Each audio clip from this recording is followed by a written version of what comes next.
7 a.m. Welcome back to the show. We are now going to be talking with David van Wyk. He is a mining expert with the Benchmarks Foundation. And the reason we're talking to him today is very sadly, after the arrest of 70 odd illegal miners after the gang rape of 8 women in Krugersdorp, and they not, as I've heard today, they not involved or implicated in the rapes. But what has come to light after that story is the issue around just how big a problem we have here in Johannesburg with the illegal mining community and that operation on its own. David van Wyk, a very good morning to you. Welcome to the program. Good morning, and good morning to your listeners. Thank you for having us on the program. David, now when we look at this issue, it is truly, truly complex.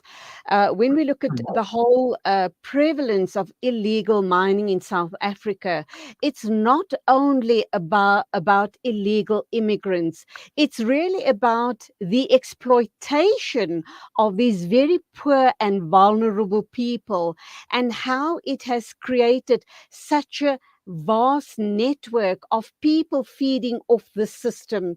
These illegal miners are the guys that are at the coalface, literally and figuratively, working to get gold out of disused mines, putting their lives absolutely at risk. But there's a wide circle of other people that's living off and benefiting from this illegal mining operation. Would I be correct in my assessment? I think that your assessment is largely correct. I think that we've got, according to the Human Rights Commission, we did an audit about 3-4 years ago. We've got 34,000 small-scale artisanal miners in the Johannesburg Gauteng area alone, and the mining is much larger than just Gauteng. It stretches into the Free State and other parts as well. So in the Gauteng area alone, there would be about 300,000 people on a dependency ratio of 1 to 8 that are dependent on the incomes that these people are making, and that would be the direct families and so on. And that's excluding the people who are exploiting them, but there are also different categories of small-scale and also illegal mining. There are some registered mines that are operational on the Far West Rand and so on, Sibanya and other mines, where there are also ghost workers that go underground every day. These people are recruited by subcontractors and labor brokers and so on in places like Lesotho, the Eastern Cape, Mozambique, and so on. And they think that they are coming to work in a formal mine, only to discover that they are actually working illegally in a licensed mine, parallel to the formal workers. And in those instances, the people who send them underground to subcontractors and so on pay them about half the wage of a normal worker. They stay underground sometimes for up to 3 months at a time. They get food sent down to them all the time. And their gold gets taken up. These are ultra deep level mines, 2,000 meters down. How do you get people down there to do that? And then, of course, the abandoned mines, we've got 6,000 abandoned mines in this country because, frankly speaking, the government is not, or the relevant department is not actually monitoring the proper closure and rehabilitation of mines or the reapplication of mines for benefit for communities. You see, small-scale mining has been happening in South Africa for a very, very long time, even before industrial mining. And when mines close down, very often they abandon their workers as well when they abandon the mine. And these people very often don't get their pensions, they don't get the contributions they made to UIF and so on. And they can't get back home. They can't afford to get back home in many cases. And so they just stay on the mine sites and they become so-called illegal miners. Most of the land on which they are mining actually belongs to the city of Johannesburg and to local government and so on. So we really need to think more creatively about what we're doing about the fact that industrial mining is no longer viable in many places, but small-scale mining can be viable if it's properly managed. So we're talking about exploitation as never been seen before. And as you've Mm, indicated, up to 8 people depend on these people who live possibly 3 months at a mm, time underground in the mm, most hideous of circumstances.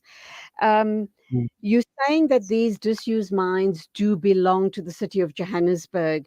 And I know that we're sitting with, municipalities, local and provincial governments seem to sit on their hands all of the time.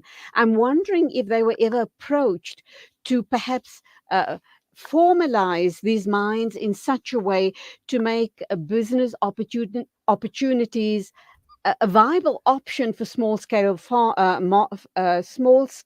miners, so that they can then employ people and make their working conditions more tenable, because this is just short of slavery, if not open slavery itself.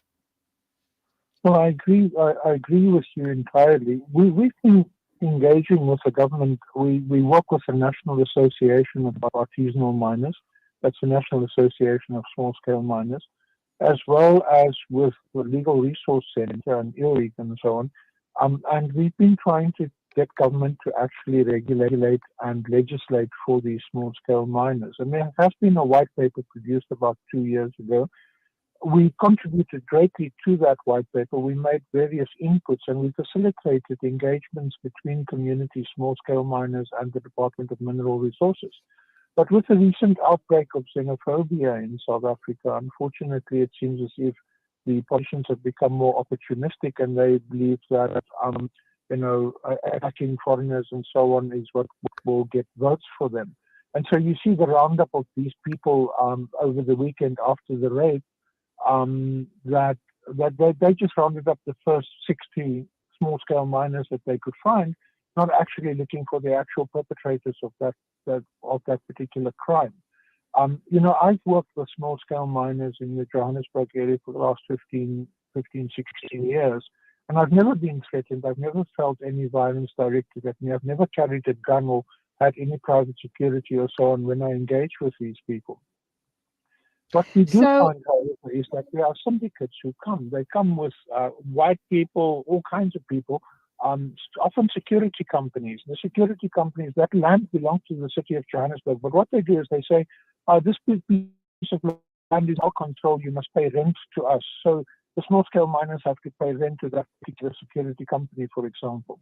And what then also happens is that the security companies are very often well armed and so on, and they then extract the gold from these guys, and very often also the metal dealers are also part of that particular value chain, and you find the scrap metal dealers very close to the operations of the small scale miners.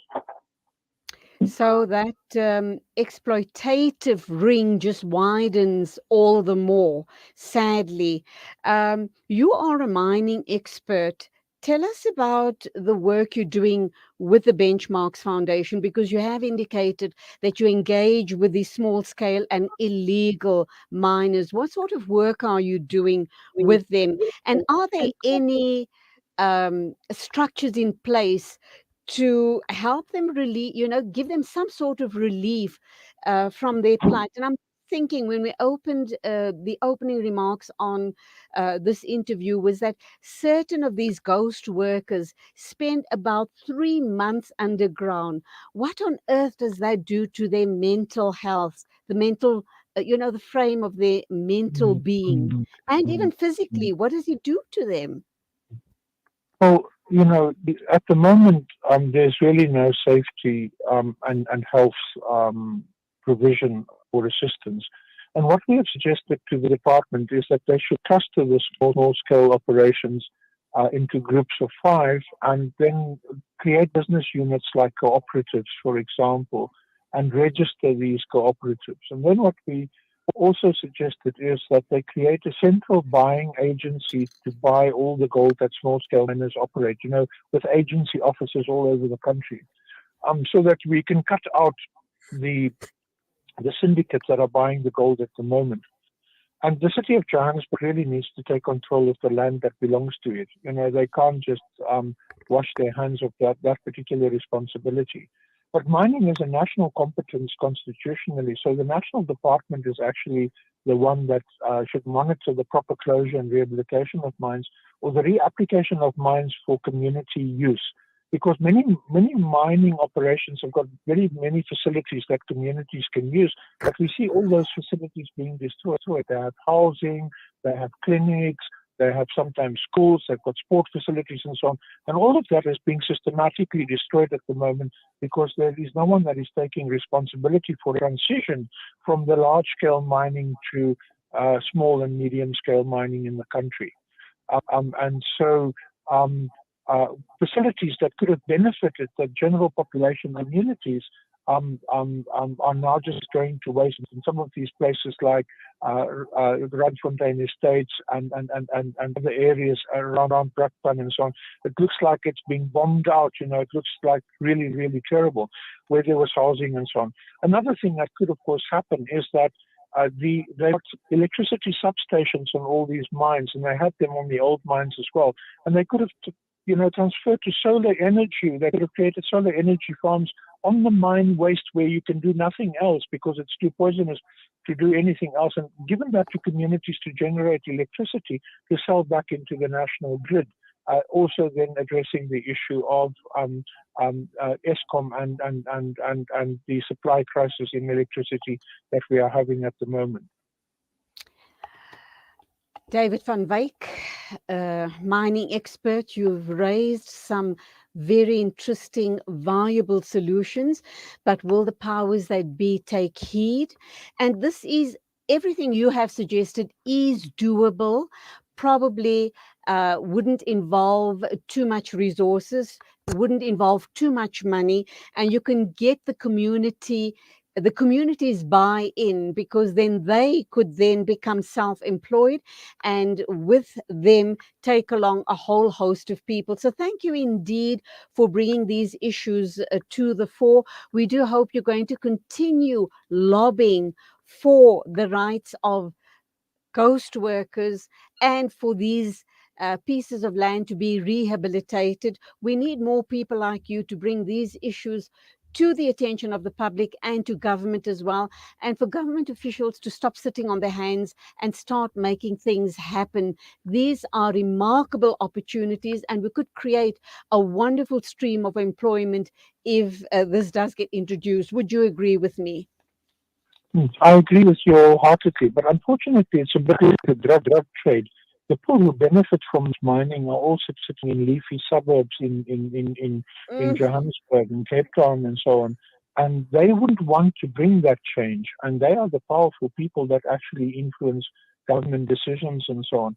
And unless we really make ourselves heard on the ground from a grassroots level up, I doubt that we're going to see the change, unfortunately. Just before I let you go, David, one important question. You may not have the answer for me, but let's assume this does get regulated and legislated and regulated. What sort of figure are we looking as far as employment opportunities are concerned? Are we talking 100,000 people maybe, or more? No, I think that possibly more, because as large-scale mining is in steep decline in South Africa, because mining is not sustainable and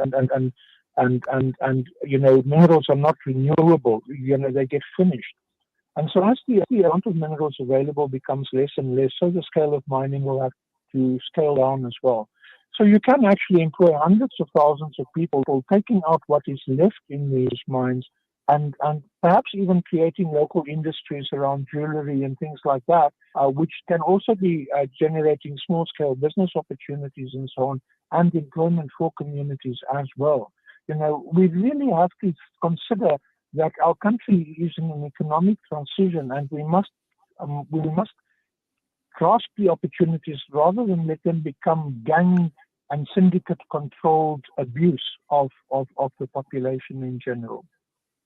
David van Wyk, an absolute pleasure having you on the show this morning.